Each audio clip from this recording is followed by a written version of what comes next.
Eu queria dizer que eu não vou guardar o nome de todos da mesa, cumprimento a todos da mesa, todos vocês. Desculpa, eu sou ruim para guardar nome. Eu gostaria de agradecer aqui, além da presença do deputado, uma pessoa pela qual eu tenho um grande respeito, uma admiração e que me ajudou muito na minha gestão agora de vereador, que eu deixei agora. Me ajudou porque em duas ocasiões eu pedi duas verbas.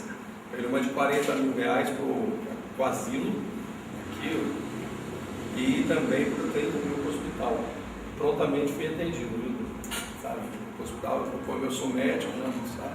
Sou médico, então pedi R$30 mil. E lá no asilo, que também estava passando, está, né? Sempre, asilo é sempre confuso.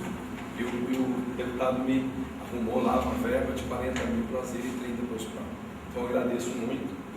E eu queria dizer, eu vou ser rápido para não pagar o almoço. Então, na verdade, eu queria agradecer aqui os de Orlândia, ao Dr. Orso, colega de profissão, pessoa que eu admiro muito, Zordânio B, assim, mais aqui de casa, e dizer que nós estamos, assim como o colega de São Joaquim, nós estamos remontando, na verdade, o PSDB Orlândia. Nós passamos aí por uma tempestade, estava em outras mãos, com outras pessoas, e que de repente foi uma debandada de pessoas. Então, na realidade, nós estamos remontando o PSDB, vocês são testemunhas disso, e com pessoas muito boas. Nós tivemos agora na eleição, eu fui candidato a vice-prefeito com o Rodolfo, representando o PSDB, perdemos a eleição, mas eu tenho uma consciência muito tranquila, eu durmo tranquilo pela minha pessoa, do jeito que eu sou, e muito tranquilo que eu arrumei muito voto. Eu tenho certeza que eu puxei muito voto na eleição, por ser uma pessoa daqui da terra, sou ginecologista, então a gente é bastante conhecido. O Dr. Norte esteve ao nosso lado, o Jordão, o Beia, então nós puxamos muito voto, infelizmente não foi eleito, mas eu acho que faz parte do jogo. Quem entrou na eleição, ganhar ou perder, isso faz parte do jogo. Mas eu quero dizer que isso serviu para a gente não se desligar da política. Quando você perde uma eleição, você fica meio bravo. Não quero mais mexer com isso. E gozado que isso é um vírus, porque a gente depois começa a conversar de novo. O Dr. Orson é apaixonado por política, então a gente começa às vezes no hospital assim, já começa a mudar o assunto, já vai para a política e começa a conversar sobre os destinos da cidade, sobre as necessidades da cidade. Então a gente é um vírus. Então, e política, como o colega de Moab falou, ele fala uma coisa assim, que a gente precisa realmente fazer reuniões. Porque a política fica um assunto, quando não chega próximo de eleição, ela fica um assunto de terceiro, quarto, quinto plano. A gente fala do futebol, a gente fala da vida particular, a gente fala da profissão, e a política ela acaba ficando um pouquinho assim, meio do lado. Agora, quando chega próximo de eleição, a gente começa a chamar a turma, né? Começa a trabalhar novamente. E isso é uma coisa que não poderia, como o pessoal lá está fazendo, assim, regionalizando esse trabalho do PSDB.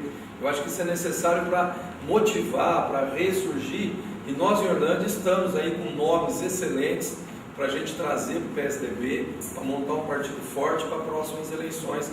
Já agora, nas próximas eleições de 2014, né, para deputado federal, senador, deputado estadual e presidente e governador, e nós estamos aí tendo que trabalhar. Ele falou da dificuldade que nós temos do PSDB de trabalhar, hoje a disputa é muito grande, então nós vamos ter muito trabalho realmente.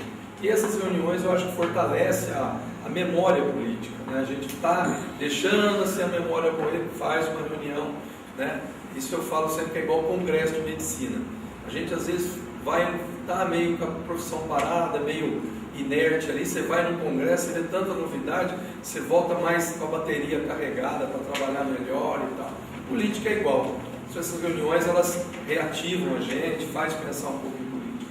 Então nós estamos, sem dúvida nenhuma, caminhando no mesmo tom, caminhando na mesma direção, vocês a nível regional, nós todos a nível regional, mas nós estamos aqui em Orlândia também conversando e fazendo, tramando isso, trabalhando em respeito disso, montar um PSDB digno, honesto, trabalhador e que possa levar mais, fazer mais vereadores, chamar mais gente, que nomes nós temos para fazer um PSDB forte em Orlândia.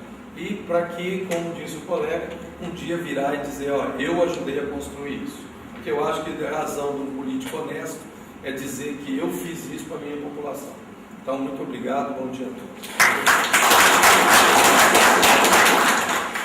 Vou ser breve, mas eu gostaria aqui primeiro de deixar um testemunho que eu conheço a vida política do Gasparini. Eu tive a felicidade de ficar em Ribeirão Preto e na época eu estava relembrando, foi o prefeito mais jovem da história de Ribeirão Preto, o prefeito que revolucionou Ribeirão Preto. E eu pude acompanhar durante a faculdade, durante aquele período, e depois, muito ligado a Ribeirão Preto, o trabalho do Gasparini. O Gasparini sempre foi essa jovialidade física e política. Ele é sempre um político jovem, atual, trabalhador, com uma visão muito grande. Comentamos das praças, quando o meio ambiente não se falava aqui nos Estados Unidos, era um comentário. Ele chegou em Ribeirão Preto e plantou, foi o prefeito das praças naquela época. Foi um sucesso total, por isso que ele veio constantemente se reelegendo e trazendo esse trabalho. Então, o Gasparini, para mim, ele representa hoje uma reserva moral na política desse país, da mesma maneira que o deputado Nogueira. Eu sempre costumo dizer, nós da região dá às vezes tristeza a gente ver certos deputados entrarem em nossas cidades e levar os votos da nossa cidade, e enquanto esses que são uma reserva política, moral da nossa região, do nosso estado e do nosso país, tem menos votos. Então alguma coisa tem que mudar. Eu acho que isso tudo acontece por uma inoperância da gente, dos políticos em atividade. Olha, eu fiquei muito contente mesmo, porque nessa reunião de hoje, além de rever vários companheiros já das outras reuniões, mas tive a oportunidade também de encontrar bons amigos, pessoas que no passado estivemos exercendo funções públicas juntas e hoje estamos aqui juntos novamente. Eu queria trazer para vocês uma mensagem que eu acho de grande importância. Nós temos que reagir. Ou nós estamos na política para realmente realizar um trabalho em benefício do nosso próximo, ou então vamos para casa, certo? Eu tenho insistido muito nisso. Na política, nós temos pessoas, são 3 grandes grupos, que entram na política. O primeiro grupo que entra para ganhar dinheiro, e hoje está cheio de político assim. Todos os dias, vocês devem estar acompanhando pelo noticiário, rádio, jornal, televisão, é o escândalo do dia. E não é um dinheirinho não, estão roubando milhões nesse país, certo? Todos os dias. E realmente, para quem quer agir desonestamente, hoje a política é um caminho fabuloso. Eu vou dar um exemplo para vocês de como, se a pessoa quiser agir desonestamente, pode ganhar dinheiro. Ribeirão Preto é uma cidade do interior, mas já de um certo porte. Pois bem, hoje passa nas mãos do prefeito de Ribeirão Preto 2 bilhões de reais. É dinheiro que não acaba mais. Então, é uma verdadeira fortuna de contratos com empresas, cada contrato às vezes de 100 milhões, 200 milhões. Se o prefeito quiser, eu fui 4 vezes, não precisava 4 vezes. 1 ano, não precisava nem 1 ano. Numa concorrência eu podia ser uma das maiores fortunas de Ribeirão Preto. Então é preciso que realmente na política a gente tenha pessoas idealistas e que tenha dentro de si um policial, uma censura, porque tem Tribunal de Contas, tem isso, tem aquilo, mas não adianta. Se o sujeito for bom, malandro, capaz, ninguém consegue pegar ele e ele rouba o dinheiro público, dinheiro que deveria ir para a saúde, para a educação, vai para o bolso dos espertadões. E isso está acontecendo aos montes. Pode falar, bom, mas a justiça pega.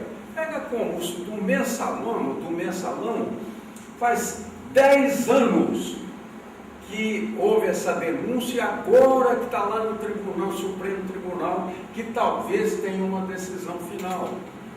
10 anos para decidir se roubou ou não roubou, e milhões de reais.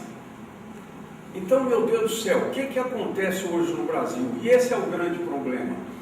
Chega à noite, a gente liga a televisão, vê um noticiário, um escândalo do dia, roubaram mais tantos milhões, isso, aquilo, abre os jornais, a mesma coisa. Depois, nós vamos dormir, no dia seguinte, comentamos com um companheiro, ou com outro, um colega de serviço, você viu, roubaram mais tantos milhões, rapaz, houve mais isso, mais aquilo, e de noite vamos ligar de novo a televisão para ver um novo escândalo do dia. Mas o que nós estamos fazendo para mudar isso? Ainda na semana passada, a classe política então está terrível. Na semana passada, o Tribunal de Contas do Mato Grosso, ele tirou o presidente da Assembleia Legislativa, afastou ele, sabe por quê? Desvio de milhões de reais lá da Assembleia Legislativa e do Governo do Estado. Daí foi-se ver, esse presidente da Assembleia tem 156 processos por improbidade administrativa. Mas como é que elegem um homem desse deputado? Como é que os deputados elegem um presidente de uma Assembleia com 156 processos na Justiça? Mas está assim, está uma bagunça, está uma vergonha a classe política. Eu poderia citar mais um monte de casos, mas eu repito, qual a reação do povo? Nenhuma. E o que é mais grave, qual é a nossa reação que temos um entendimento político? É muito pequena. Nós estamos vendo aqui o nosso trabalho, vocês mesmos dando definições, olha, a situação praticamente está difícil, esses últimos anos o nosso partido, e é verdade, ele diminuiu. Bom, mas por quê? Onde é que nós estamos que não estamos reagindo? Porque nós temos obrigação de reagir. Nós temos uma consciência já formada da importância da política. Não é? Eu acho que falei na nossa última reunião uma frase do Papa João 23 muito bonita. Ele diz o seguinte, que a política, quando é feita com honestidade, com decência, é a maior prova de amor ao próximo. Por quê? Um prefeito, um vereador, um deputado, qualquer pessoa que esteja num cargo público, um ato que ele faça pode beneficiar milhares de pessoas com uma atitude. Como ele pode, se for sem vergonha, prejudicar de uma só vez milhares de pessoas. Então, e o Papa dizia o seguinte no final, a política, quando feita com honestidade, com idealismo, é a maior prova de amor ao próximo. Então, poxa, nós que Deus nos deu essa missão, nos deu essa possibilidade de entendimento da importância da política, nós temos uma obrigação muito grande de responder agora a essa convocação que nós estamos recebendo. Nós temos que participar ativamente da política.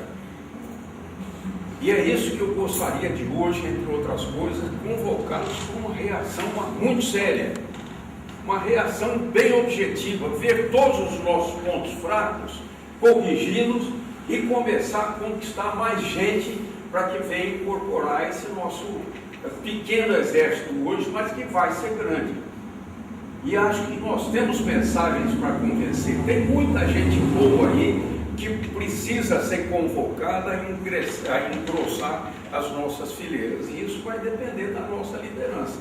É não esperar a eleição. A eleição é em outubro do ano que vem.